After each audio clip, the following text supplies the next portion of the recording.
Au gymnase Colette-Besson de La Réole, devant un très nombreux public, un match de sélection d'handisport a réuni les meilleurs joueurs de rugby 13 fauteuil. Objectif, compléter la sélection de l'équipe de France qui ira en Angleterre défendre son titre de championne du monde. L'occasion de découvrir cette discipline sportive et ses spécificités avec l'entraîneur de l'équipe de France. En premier lieu, il nous parle du fauteuil. C'est un fauteuil spécifique pour l'activité physique et sportive. Donc il a trois spécificités différentes d'un fauteuil de vie. Il est équipé d'un pare-choc avant, donc qui permet de prévenir les chocs, notamment contre les murs ou entre fauteuils. Donc ça c'est le premier point.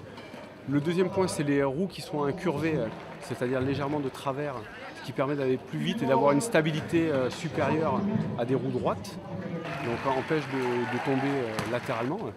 Et la troisième et la spécificité la plus importante, c'est d'être muni de roues anti-bascule sur l'arrière, qui empêche en fait les fauteuils de se lever ou de tomber et de risquer le coup du lapin.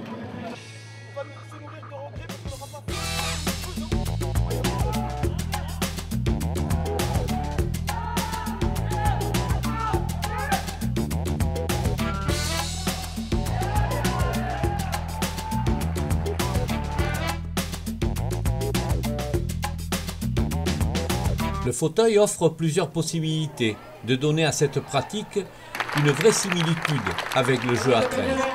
Et il ne faut pas se tromper. Alors c'est pas un sport, c'est une discipline. C'est-à-dire que le sport c'est le rugby, et ça il n'y a pas d'ambiguïté. Ce n'est qu'une adaptation du jeu de rugby et c'est une des disciplines du jeu de rugby.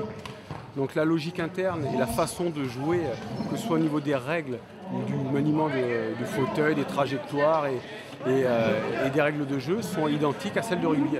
Là, ce que vous avez derrière, ce sont tous des rugbyman.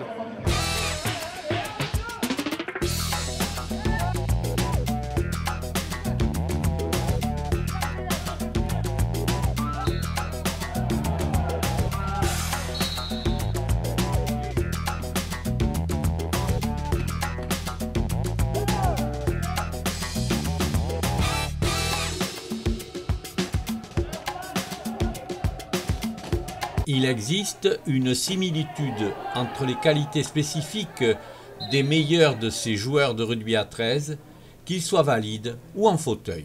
Les mêmes qualités que sur le rugby valide, entre guillemets. Ceux qui sont les plus avantagés, c'est les grands, les forts, les rapides. Ceux qui sont adroits sont les meilleurs à l'activité. Une rencontre de très haut niveau qui a trouvé une écoute particulière à La Réole, où l'on compte 3 clubs de handisport, du foot, du judo et de l'équitation. La ville a d'ailleurs obtenu le label Sport pour tous en 2017.